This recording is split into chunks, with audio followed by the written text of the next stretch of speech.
Hello. Hi, Mike. Hi, Mike. Are you talking to Mike or Mike? I'm talking to the mic and I'm talking to the mic. New setup this week. Yeah, so welcome to IRC Book Club. We're on a new setup this week. We're hoping to up our audio quality for our lovely, wonderful and loyal listeners who prefer the podcast to the Seeing video. us, what's that about? Why would you not want to look at me and you? Exactly. You know, that talk about the We're in our hippie set with our modern day atomizer. atomizer. Yeah. I think it's nice when we get a bit of the sandalwood in there. A psychologically calming effect. You know, Keith Rosen could learn a thing or two about bringing sales teams together with aromatherapy. Do you reckon? Yeah, defers. So this week we're on a new book. We are. Listeners, friends and colleagues. The book is... Mike, do you want to introduce it? The book is called Sales Leadership By Keith Rosen. Keith Rosen. Who will be joining us on the show in the 5th week from now. So I think Lauren's got the schedule. I think we posted it on Amateur. LinkedIn. Left my phone on. Oh, schoolboy error. So I think Lauren's got the schedule. We posted it on LinkedIn. We'll keep posting it. We're covering this week chapters 1 to 3. I think next week we're going to cover chapters 4 to 8, aren't we, next week? Are we doing 4? Well, Yeah, whatever next we're week's doing. a big week for us, but the overall cadence will be that over the next 4 weeks we'll cover the book, and then the week after that we've actually got the author on the show to do a live Q&A. So listen along, read along. If you're a sales leader, this one's particularly pertinent. If you're not a sales leader, it's going to be great because you're going to be telling your sales leader how to manage you. So in time-honoured fashion, Mike, I know for a fact you won't have read the preface of this book. Do you know, I did actually. Right, so let's begin with the preface. I did, and I've got to say, unlike me, I actually also read all the comments and recommendations. Right. I've actually read pretty much every page, and I've got to say, I mean, normally these books are just all the different authors kissing each other's ass. There's some top people here Wow. who've made the comments. And the Tony Owens, recommendations. President of Salesforce. Nathan Stone, Country Manager for Google. David Judo, Microsoft. Channing Ferrer, HubSpot. Yeah, and it yeah, just it's- goes on and on and on. And they're not low level guys either. These are all top hitting people going. Senior level This is people. great. This is great. This is great. And actually, I'm glad I read that. But then, yes, then the preface is obviously a good place to start, isn't it? Yeah, it is. So, Mike, I'm just going to check with this being a new setup. Lauren, are you happy with Mike's audio here? Do you want me to say Great. something, Lauren? Yeah, because I know the mic's quite a long way away from you. Right, I'll move close to it. This is my first time on live TV. On live TV, Yeah. you might just want to lift that a little bit. Okay, so let's get cracking. So yeah, I did like the preface. I'm a big fan of a preface to a book. And there was a couple of I things didn't like in his it. story actually, but anyway, Really? at least she's made up a story about a king. Who cares? It's a metaphor. Yeah, I know it's a bad metaphor, isn't it? Metaphors are great. I for like teaching. metaphor. I speak in metaphors a lot, but all anyway, the time. Yeah, absolutely. So I like the opening story. It got me thinking, and it lays out this whole concept of, and where a lot of the book is going to go is about the coaching conversation between a sales leader and a salesperson. isn't it? also it raises a very good point, which is very often people end up as sales leaders because they were the best salesperson. Oh God, yeah. Not because they've got the right skills to be a sales leader. Now we see that a lot. I mean, a lot. Yes. A lot. Yeah. A lot. And I think Keith Rosen is right on the money with that. I mean, I've experienced it personally. I had my first leadership job at 25, and I had the whole team resign within the first 6 months. But that's exactly No, you you were the only one who stayed. But that's exactly the point that Rosen's talking about, really, Absolutely, isn't it? yeah. Wasn't skilled to do the job. And the other bit about the book, actually, is it's my preface to the book, which is I've read loads and loads and loads of sales books. Yeah. I've not read a sales leadership book before. No. So this is a bit like having never eaten a Chinese and walking into a Chinese restaurant. Well, it's a taste you know- explosion for But you. it is, though, isn't it? It's Yeah. that kind of thing. Yeah. So I like. There's a couple of things that I just got out of the preface. The key to being a great leader is understanding what your people want and expect from you, but more important, why they want it. When leading your team to a shared goal and vision, they need to understand not only what they need to do, but also why they're doing it and what's in it for them, so they can see how they can personally benefit. So sometimes, as I've read the first few chapters of this book, and I have to say, actually, this is the probably the book that thus far I've enjoyed the most on the show.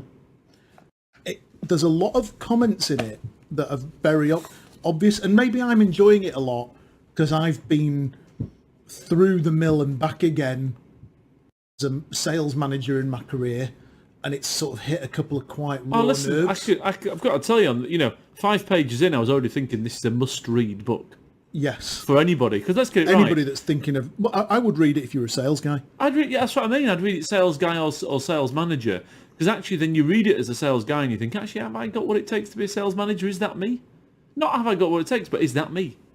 Yeah. Actually, the way it's written, it doesn't necessarily suit a salesperson per se. If you're an absolute, let's get it right, Johnny, I'm a lone wolf salesman, really. Yeah.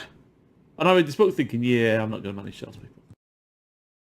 Oh, are you a natural coach? No. I don't think so. I think that's not your style, is it? But that's my point. That's why it's a must-read. But anyway, we're going to cover 3 chapters, and we've actually only got to page 2. Let's crack. Well, absolutely, and we both said this week we need to crack into it. We've enjoyed this book so much, we need to be careful not to end up making the show 2.5 hours long. Yes. So the first chapter is called "Preparing for the Cultural Evolution," and the first bit that I highlighted here was on page 28 of 291. Is that coincidental? No, that was page 2. Yeah, so it's number 2. I've got 28 of 291. And basically, he's telling this story, isn't he, about some fella. And this is a very true story. What he's really talking about is people working in a faceless organisation where we don't know anything about our colleagues or workers. Yes, but I've written here, I'm nervous now, Keith. This doesn't always work. And, I'm basing this on some of my own experience. We've run bigger teams than the team we've got at IRC at different points where we've really had tremendously close relationships. Well, that's what I mean. Keith is here. He's saying you should have a personal, close relationship. You should know your people. But let's get right. There's one guy who worked in particular where talk about going through an emotional mill with him. Crikey. Yeah, we were in the trenches with the guy. Phenomenally. I mean, I don't not get on with him, but you don't get on with him anymore. And you think about the emotional place you were at with the guy. That didn't help us. No. And actually, so I was a bit... So do you think managers should get emotionally involved with their employees or not? Because Keith Rosen does, and I got his point, actually. I thought, yeah, all right. Do I think... Or have an emotional understanding of what's going on in the background, which is Rosen's point. So I'm going to use a lot of analogies as we go through this book about coaching, and I'm going to use sports coaching, and I'm going to use examples I get. So does Bielsa have a really close personal relationship with his players at Leeds? He doesn't. Does Dave Furner, the new coach at Leeds Rhinos, have close personal relationships? Know them. He'll know enough about them to ask, how's the wife, how's the kids? You have a nice weekend? Yeah, good, great to see you back at training. Good to see you putting a good shift in today. But do you think he's really close? No, because at some point he's got to make tough decisions. What would Patty McCord say? Would say... She'd say the same. Yeah, she'd say... She said the same as Rosen. No, she said the same as Rosen.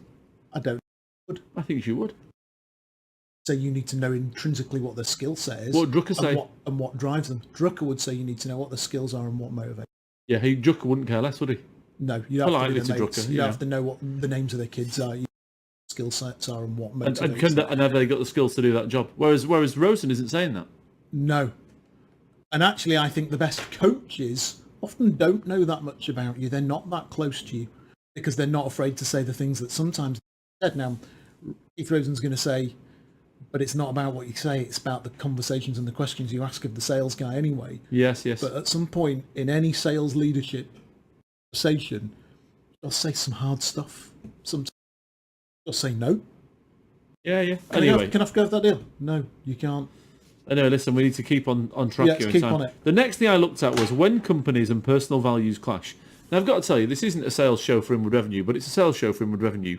How often do we try and talk to our clients about understanding their culture and hiring salespeople that fit into their culture? But how often All the time. And how often do they do it? But most of our clients don't really get culture. Correct. I always talk to the candidates about the cultural alignment of where they're going to play. And actually, this is what Rosen's talking about here. He's saying if your company and your personal values clash, then it's going to be difficult to manage of the people to listen to you. Correct. That comes back to hiring. I've said that later on. Have you right? Chapter 3, yeah, I agree completely, and maybe we'll come back to it again. But for me, a lot of what actually makes for good coaching is good hiring. Correct, 100%. Because if you've got to hire, firstly, you've got to hire people who are coachable. If that's what you want. And want to be coached. But if that's what you want. If you're a massive corporate, you just put like somebody in a position in a matrix. Why coach? Turn up, do the job, or I'll fire you. Yes. That's simple, isn't it? Well, one of the things I've written much later on as we get into some of the later chapters is, I think there's almost a curve here where at a salary level, as you go further up, the nature of the relationship changes between sales professional.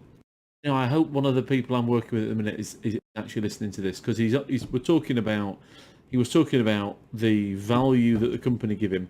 And I think there's an indifference curve, I would say, actually. Is that the phrase I'm looking for? So I think there's an indifference curve which shows a relationship between, tell you what, it's lovely working here, I'll warm your slippers before you walk in the office, but I'm going to pay you 20 grand. Correct. I'm going to pay you 20, 35, 40k. But it's lovely. But it's really nice. Lovely, and marketing's good, and we're going to get you some leads, and we're nice people to work for. And if your kids are poorly, we're going to give you allowances. Hey, we might even knock 30 grand off your target. And then there's a point at where it gets to 80k where people go, listen, 80k, 90k, 100k, 110, 120k. One, should I really be coaching a guy on 120k? Oh, I don't know. You see, I think you should be coaching them, but I think the environmental side of what the company has to offer should be less. Correct. So the one, hygiene I'm of not it. sure should I be really coaching a senior level performer, because actually, more often than not, I see at that level. Well, the client's trying to buy a sure thing. I'm paying you 120 grand because I don't have to coach you. I'm paying you 120 grand because I want to wind you up, say, go that way, and I'll see you in 3 months. Well, I'm buying a sure bet, aren't I? If I'm paying 100k, I'm buying a result. Yes, I'm buying the result. Actually, if I'm paying 50k, I'm buying 50% of the result, and I'm going to add the other 50%. Correct. I have to add the value. I have to add a significant element of the value. Anyway, but we're talking about when company and personal values clash, and it says, does your company culture reflect your people and their personal values? Interesting, that. Because I think that's a very difficult one for Does most. Your culture reflect not just your corporate vision, but your team vision? I'll tell you now. Yeah, okay. 99% of the clients, if they answered that question, they'd get rid of 80% of their sales force. Yeah. And I think a lot of candidates would leave a lot of jobs if they really asked, does this company really meet, and is this company's values congruent with my personal values? Yes, I agree. But equally, and the point he makes is, it's a much bigger thing than just having a value statement on the wall at head office. Yes, it is. But I think when Rosen comes on the show, I'm going to pick into him a lot. Not out of criticism. I think the book's brilliant, actually. But just for more thought. But come on, Rosen. How are clients going to get that right? I've got to tell you, I've stopped asking clients what the... Because A, very few can truly answer. And B... I haven't, actually. I think very few don't know. I haven't. I try and make an assessment on it. I think it's interesting when you meet a client. But you often pick up on it implicitly rather than explicitly. You pick on it when you sat in the office. Yeah, absolutely. Anyway, so I don't mean to rush through this, but it's caught. We've been. And then it starts getting interesting. He talks about this story about Carlos, and he says Carlos explained the challenge he was experiencing with one of the sales reps. The first bit of coaching Carlos received started with, "Here's what you should." And what we're going to hear that a lot. Well, I've done it a million times. And I wrote here. He used says, to make me write a script. 4 main reasons why managers don't coach. They think they're coaching, but they're not. They had awful training. There is no company-wide alignment on what coaching is. There is no plan or process to ensure consistent, effective coaching, or they're not being coached themselves. I wrote my little paragraph note was, that's because they don't have the time to coach the answer, so they become directive and tell. Actually, the book goes on to talk about in quite detail. Yes, I agree. I don't think that's necessarily all bad, though, because sometimes all the managers do is just shout at the salesperson. Yes, and that's a step even worse. At least when they're telling the salesperson what to do. I was talking to a salesperson the other day. In fact, I had a little bit of first-hand experience with somebody. I know that in one particular call, the sales leader was just saying, "Well, you need to sell more." I mean, Rosen would have a field day, wouldn't he? And the sales team were all sat there going, "Yeah, tell us." And it was a sales meeting, and the sales manager was stood at the front, really getting into like this mad, almost psychotic, passionate, quite literal desk thumping about, "You guys have got to sell more." Sales team, who are all of whom were a bit behind target, are all sat there thinking, "Yeah, exactly." So any ideas? I've heard that. So anyway, then we're talking about assessing your culture and measurable ROI of coaching, which I think, we like I say, we could spend an hour on each page. Yeah, but and I've just put in that there's lots of other factors at play here. So But boiling down what he's saying, though, he's giving you a framework that you could use to assess what your culture is, which is a good thing. And I get that, but I also disagreed with that a little bit, because I think, let's take Click or Tableau, the analytics market, right? Great cultures. I bet if you rang any salesperson at Tableau tomorrow, they'd say, culture at Tableau is really good. But that's really not because cool. they hire to the right culture. I think, one, they hire to the right culture, and two, the business is in the right place at the right time and is in its ascendance. Easy to have a great culture, right place at the right in your ascendance, and your product development team have made a red product that's exactly what the market's buying. That easy to have a great sales culture. Okay, I get your point. My question is, what does an ordinary or a mature company do? And one of the things I'd be looking forward to talking to Keith about when he comes on the show is, all right, what if you're a £30 million company and you're not a major global brand? How easy then is it to create a great sales culture? But Keith's point will be hire people that fit into that culture. He will. That's what I'm saying. He's right. But it's a lot harder to create that really wonderful go-forward culture when actually you're street fighting it out with no differentiator. Yeah, but Keith's point is going to be wonderful means different things to different people. So actually, let's say you're an ERP company, you sell Microsoft Dynamics Business Communicator 2018. That's exactly the sort of environment or whatever it is. Hire a guy that fits in, hire a girl that fits into that environment, and then you've got a good fit. He's talking about congruence between the culture and the individual that therefore then creates a coaching culture, and I think he's 100% right. Okay. Anyway, so by the way, I like the way he's put this mindful moment in the like page. That I too. thought that was really, and helpful, nicely written, and then from the sidelines. Well, do you know what he's thought? Do you know what I like about it? He's thought about his reader, hasn't he? Good, really good. Then he's gone to 34 characteristics of a coaching culture. And it's an interesting one here because he's talking about collaboration. So I think that you and I get on reasonably well. It's primarily because I'm such an easy person to work with. But we're but we're very disjointed in terms of collaboration, if you think about it. Yes, you use email, I use Slack. Well, I don't. I use text. And you use text. I use text. You know my system. So I communicate with Laura via Slack. You know my triage management. And this is for all the people that are watching me. I don't look at my emails that much. If it's urgent, text me. But to be fair, I don't think you're wrong. I was thinking about it the other day because I got a bit frustrated the other day. And then I thought, what am I getting frustrated with? Mike is completely in control of his time and his day, and he doesn't want disturbing. You're not wrong. But anyway, actually, I just thought, collaboratively, in a small team like ours, actually, you're collaborating in a completely different way to particularly when we've got else. people that are spread out. Let's get it right. We've got a guy that works for us who lives in the Philippines. So theoretically, it should be homogenous, but it isn't. But anyway, I like that. I thought, if you want to figure out, let's say you're some sales manager, your team's 60% to target, you're thinking, right, how do I coach them? Yeah. The first point is have I got a culture that embraces coaching? They're good questions to ask. They were all great. Loved it. Good questions. Loved it.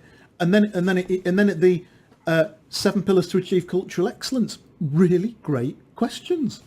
Really good. I could spend an hour on each page pretty much. Yeah. And Rosen, if you're watching this, which I hope you are, or Keith, I'll refer to you in your first name if you like. I'm a critical bugger when it comes to books. I put them down, I'll throw them out. Yeah, Keith, if you've watched any previous episodes of Book Club, you'll know we don't hold back. And you know that we're not particularly gushing with stuff we don't like. So fair play to you, mate. Absolutely this is great. superb. There was a comment here that I thought was worth discussing where he talks about leaders taking the pulse of the company's current culture so they have a baseline, and he talks about maybe doing third-party assessments or surveys. I just put, people don't fill them in. Oh, my client and I have had this conversation like about Glassdoor. We had the same conversation about Glassdoor Like today. Glassdoor, isn't it? You're You're either deliriously happy and you're nailing it, and your boss has said, do us a favour and stick a review on Glassdoor, or you're really... Well, you've been fired because you weren't very good. Correct, but the honest, hard-working guy in the middle, who's 94% to target last year, they don't fill it in. But was a decent member of society, he's not filling it in. Absolutely. So preparing for your cultural evolution, this talks about, this is getting you ready, really, I think, in terms of you're going to bring coaching in, this is what you need to do. Yeah. And actually he raises 7 points, 100%. If you were going to do that, you should follow those two, 100%. Right. And then he talks about whether your coaching is working. And again, he has here are 10 questions to figure out whether the culture and the coaching is working. And I mean, as an example, His first one is, would you refer people to work for our company? A good question, Keith. It's a straight to the point, very incisive, Straight to the punch very in the face incisive question. But every question's as good as that. Yeah, I concur. Would you use this questionnaire, Mike?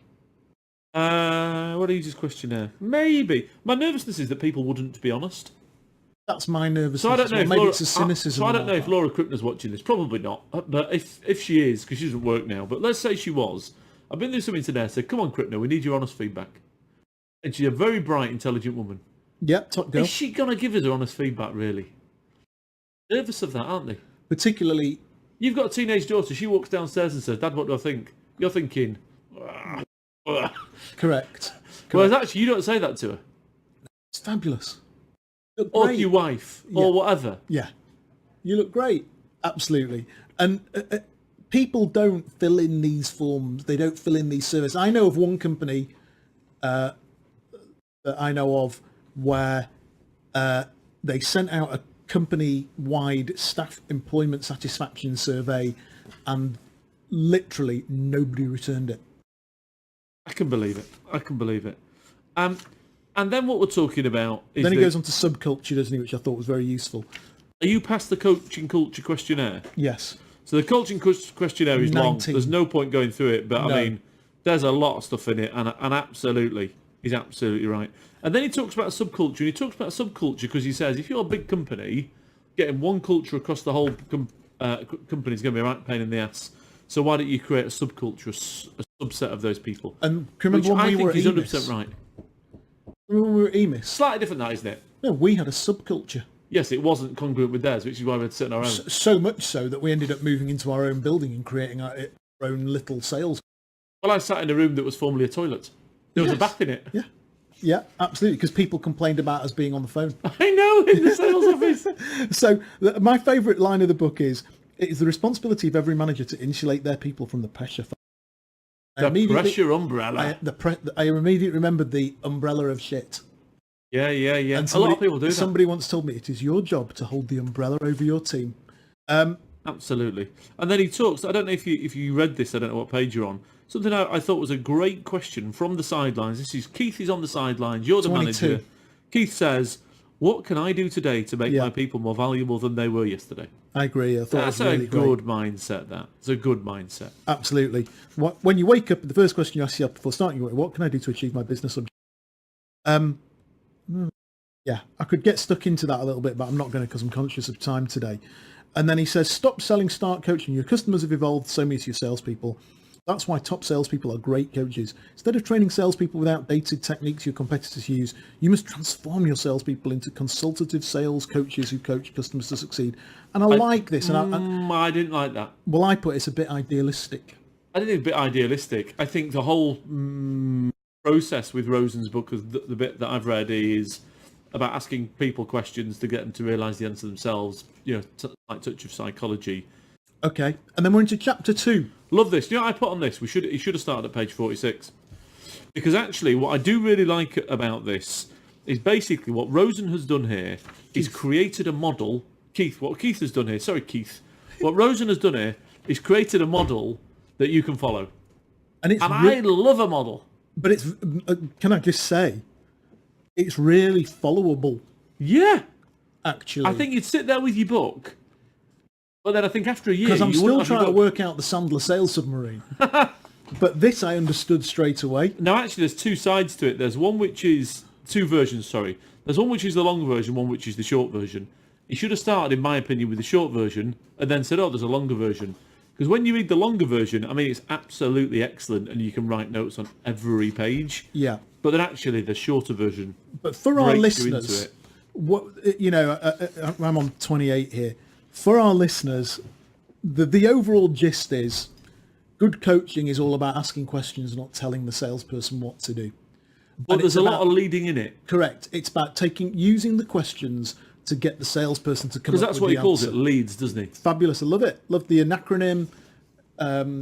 It's all about using your questioning technique to get the salesperson to come up with a solution and then commit to it to a point at which you've then got a accountable commitment well, that you can then go back to without you ever having told the salesperson what to do. Well, he's put questions are the universal language. I put that's a good start. Absolutely. And I mean, you can pick through the questions if you want, but the basic model of it is, he says, I'm your manager, and I sit down with you, and I say, listen, Jonathan, if you got from 70 to 100% target, what would that mean for you? And I just think that's a great start, isn't it? Yeah. He's taking you through a process of me asking you whether you know what you need to do. Yeah. Then he's taking you through the process of me sort of leading you in terms of what you to do. Gently. Yeah, very gently. He's not pushing. No, but he's helping you pull yourself in the direction. Correct. And then we're making a commitment of the fact that you're going to do it. Yeah. To which we're going to hold each other. Well, you're sold on it. To which we're both going to hold each other deeply accountable. Absolutely. And then you're in it. And I've got to say, you compare that to, and let's be clean, I remember placing a guy, and he's a lovely fella. You call Darren if you're out there. And the guy that hired him said to me, listen, Mike, I want to hire Satan in a suit. Now, actually, he's a lovely, lovely man. You have a pint with him, you think he was great. Satan in a suit wasn't far off. What, that you placed there in the end? Oh, man. I mean, I like him. There's no doubt about it. I'd love to have a pint with him. He's a really nice fella. We invited him to the curry club. Right. In Christmas, the Christmas thing. I don't know if he's coming, but he's been invited to it. But God, he's aggressive. I think he would shout like hell at them. There's a good Aesop's fable that if you ever heard about a wind and the sun, Aesop's fable. I'll be very quick then. So these fellas walking down the street, the wind and the sun say, right, let's see who can take the fella's coat off first. The wind blows and blows. The more the wind blows, the more the man buttons his coat up. Then the sun goes, tell you what, I'll get it. And the sun just shines brighter and brighter, and in the end, the man takes the coat off himself. Yeah. This is the same thing. Yes, it is. I'm not shouting at you, but I'm going to lead you down a path where you realise that's what you've got to do. And I'm not directing. I'm not directing. I made a note later on in the book that semantically, maybe for companies to really adopt coaching, there has to be a rethink around titles we give to people in sales leadership positions. Okay. Yeah, I can see Because that. if I'm a sales manager, semantically, I've been told my job is to manage. Well, it's interesting, isn't it? But if I'm head of sales coaching, my job is to coach my salespeople to success. Knew somebody. We placed his daughter at Veeam, Kate Jackson. Yeah. What was it? Was that called Pete Jackson? Yeah. Wasn't he a coach of big deals at EMC or Dell or somewhere? I think so. And his job wasn't actually to shout at people; it was more to coach them. He was interestingly, Lauren and I were talking about a chap that I know listens, Mark Buck and Jones. Mark had a very big role within Oracle that had some similarities to that. Yeah, and I thought that was great. But you're absolutely probably right, because I think that Keith mentions it earlier on in the book. We do need to cover what's in this chapter because we're talking around it a little bit, but. Hang up your cape, chief problem solver. If you really want to be a hero, bring out the hero in... What page are we on now? That's 33, where he's just going through the leads process. So have we talked through the leads process for the listeners here in enough detail? I think what we should give is just a very brief... Do you want to just do a quick... I've got the... So the process is leads, LEADS. Yeah. That stands for learn, enroll, assess, define, support. Yeah. And Keith, for the camera, you can see that, has put together, a chart. Maybe maybe we'll get Lauren, could you make a note? We'll get a slide of that next week just to show anybody who's watching on the video. Basically, what Keith's saying is, let's say I'm the sales manager, you're the salesman. I'm saying, listen, Jonathan, tell me where you're at. What's happening? You say, well, I'm at 50%, and I say, how's that for you? And you say, yeah. And I say, so if we could bump that up by 20%, how would you feel? Yeah. That's the lead. That's the learn bit. Then I'm getting you to enroll in it. I'm getting you to buy the process. Then I'm getting us to assess what we need to do to get there. Yeah. Then we're taking out some decisions on it.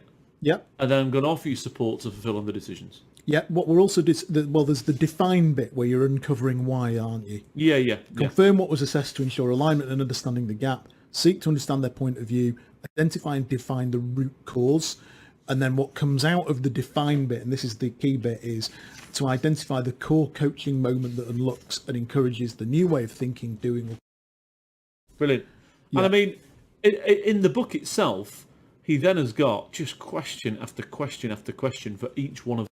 I just wrote next to it, really practical, really useful. It's brilliant. I've got to tell you now, I'm going to do a coaching call with our colleagues next week, and I'm going to use. Yeah. I mean, I've put great on every page about 20 times. Here's one. And what's been nice about this book for me thus far has been, we've read lots of books like the Jordan Belfort book, and no disrespect to Jeb Blount, because I did enjoy Objections, and I'm, Fanatical Prospecting is one of my favourite ever sales books. But all of those books are written as appetite wetters to get you to buy more training if you really want to unlock the inner secrets. Do you reckon? Well, I'm a very cynical human being. Almost like Scientology, so you can go through your steps. But if you want to go through your steps, you've got to sign up and join the cult, right? Whereas here, actually, this is the content is there. Listen, this is how you do it. But actually, I wouldn't be surprised that if Keith Rosen was getting a lot of great consultancy work out. I will go off the back of this. But actually, I could apply what I've read in here tomorrow. It's like a Haynes manual. Yeah. Yes. And that's my kind of with all of the bits. Yep. Not the bits greyed out. Yeah. But he's got loads of great questions. Support. I mean, this just happens to be open on this page. Jonathan, if you couldn't use that as an excuse anymore, how? So cool. What a great question. It's quite a tough question. Nice though. Not aggressive, not intense. Yeah, but you've had all the other bits teeing you up for it. Yeah. The previous bits just soften you up a little bit. Buy into the conversation. Correct. Absolutely. Yeah. For me, so what's going on? Opening up a conversation with a colleague. Yes, I put that there. Nice question. Yeah. What's on your mind? What gives? And Dead then simple. And then he's talking about request the coaching action plan. So we've had our coaching plan. You've told me what's going on. You're then going to send me a plan as to what you're going to do. Yeah. And actually, you send me the plan. It's a few things, isn't it? It's me, I can then hold you accountable, but it's you holding yourself accountable. Absolutely. And you're cementing. And that's where the manager rather than the coach kicks in and makes an accurate note of, I agreed X with colleague Y, day Z, and we agreed to follow up on day X at time Z, to which I can then hold concerned accountable. Because I think the sales... And that's when, if necessary, you're more of a manager. You agreed you were going to do X, but day Y. Have you done it or have you not? And then at least you know whether your colleague is coachable or not. For me, what I'm finding about this is a lot of it's very elegant. In the assess phraseology question, when you say difficult, frustrated, pushing back, qualified, overwhelmed, how do you mean? Now, how do you mean? That's the Samaritan's question. That's the number one question. Well, it's coaching. It's a proper coaching and counselling. I used to ask that all the time. Well, I actually wrote here, we're into proper counselling and listening here. Yeah, beautiful. It's a really beautiful question. How do you mean? How do you mean? Because you can pretty much attach how do you mean to anything. How's your day been? How do you mean? Yeah, well, it's Just also, anything. If you ever read anything on clean language, what you would say is, and that's like what? I've not, but fair enough. So it's the other one. So when you say frustrated, and that's like what? Yeah, I get how it works. And he's into what is in reality is using very clean questioning there, and then the other bit, define, recap what you've heard. So to ensure I've captured what you've shared, what I'm hearing is a very Samaritan-y, child-liney, counselling-y question, isn't it? Beautiful, really but good, very elegant and very professional and very classy. And I can see it fitting any individual. I can see it fitting an aggressive one or not an aggressive one. So if somebody was to say to me, what do you make of this book? Should I use? Yes, but don't paraphrase what's written. Yes, I agree with that. Because it's written very carefully. That's been written very carefully and very elegantly. And it would be a shame if somebody paraphrased that. But anyway, so that's his model. And then he goes on to chapter 3, which is the Leeds coaching model at work. Okay. And I mean, again, this has got individual sort of examples of how it works. It was good, that. Yeah, I liked it. Okay. He then steps through a little bit. So I go back one final thing from chapter 2? There's a tip from the coach, which is, want to shorten the coaching model? Consider this. Once your team is enrolled and appreciates the value of coaching, you don't need to keep re-enrolling them in every conversation. Now the Leeds coaching model becomes the lads coaching model. And if you ever experience any resistance to your coaching or the observations you share, it's simply a re-enrollment opportunity to reset expectations and clarify your intentions. I wrote here, why not just share the model with your people and have them coach themselves? I'd definitely share the model with them. I think that's a good idea. Why would you not just say to people, listen, I'm going to try this. This is the model I'm going to use. So how about this? There's the model. Next time we have a call, make sure you've read it before we start the call. Oh, I would definitely ask the salespeople as well as the sales manager to read this book. Yeah. 100%. 100%. So then chapter 3, make coaching model at work. Yeah, so I mean, the first few pages of this, I'm not dumbing them down, but they're just giving you examples of it. That's they're fine. Good examples. They're good examples, they're examples and case studies. And, yeah. They are good, yeah. They are good. And then the first bit I highlighted here was, it was the bit I've already mentioned, which is about the concept of rethinking the language that we use on job titles for leadership roles. Well, do you know, the next thing I got to was page 58, or the next bit of note for me was page 58, and it says, justifying your role as a super salesperson. And he's talking about how managers get involved in the sales process and take on the team's problems. And I mean, you see that a lot. You know, you'll see a sales manager taking a sale off a salesperson to do it. And then, they're surprised that the salesperson... And then taking the glory. And they're surprised that the salesperson isn't happy with that. But I think that comes from a few things. I think number one is the way a lot of companies hire or promote is going to create that problem. You pick your best salesperson, put them in a sales management role, 50% target on the month, what are they going to do? They're going to sell. 100%. They're going to sell.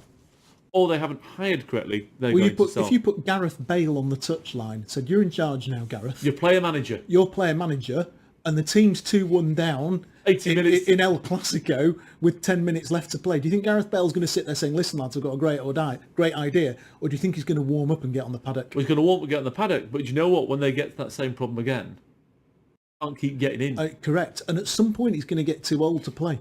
And that's what sort of, we've paraphrased Rosen a little bit, but that fundamentally is what he's saying, and he's 100% right about that. But we've all done it. Yeah, and I see a lot of, I don't manage people really I've done a lot of it. Couldn't help you, guilty as charged. I think most people are really. I'm Guilty as good charged. Been good with it. Then he talks about, he's polite here because he doesn't want to use the word shit hitting the fan. He spends about half a page. But what he's saying about here is it's too late. It's hit the fan. He's right. And he's bringing out two things here, which is one, what can we learn from that so that we don't have to wait for it to be too late further on? And also he talks about the fan blowing the problems away. And he said if you put a bit of paper in front of a fan, the fan will blow it away. If you put a stone in front of a fan, it won't. So just sort your bits of paper out. Correct. So what he's talking about is the point at which it's quarter end, it's as Alex Ferguson used to say, it's squeaky bum time. Deals on the line.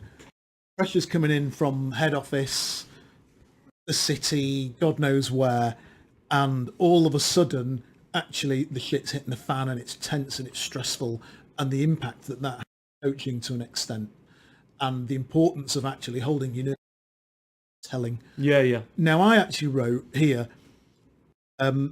great, because we all know that that's the point at which most sales leaders become directive and stop coaching. And you can see why. They've got targets like everybody else. And I was talking to Lauren about this the other day. Your natural predilection is, listen, mate, ring the client, say that. Have you written that down? Yeah, right. Just do it. Yeah. Next, you do that, and you become directive because you haven't got the time. For me, I've written here, I think that a lot of this is a hiring issue. Oh, 100%. I said that throughout the start. And that maybe but because actually, it's great, you want people who are coachable and you want people who are that you can work with when the shit hits the fan. But actually, companies have to cut their cloth, money that they've got to spend. So, what I wrote here was, it's easy to send Real Madrid out to express themselves, but other managers have to direct and drive and create process. And that's a good analogy. I agree with you on that. So, it's easy for me to sit there as a Pep Guardiola style and say, listen, boys, well, let's get it right. I could out there and play your manage game. Man City this weekend and they win. Go out there and play. Enjoy yourselves, fellas. And at 2-0 down, they can come in and they can look to me and say, boss, what do we do? And you can look to your senior players and say, well, what do you think? And your senior players who are so experienced, they're going to say, oh, this is what I'd do, boss. You go, what do you boys think? And they'll go, yeah, that's what we'll do. And you send them out with a game plan, and you've had a coaching conversation at home.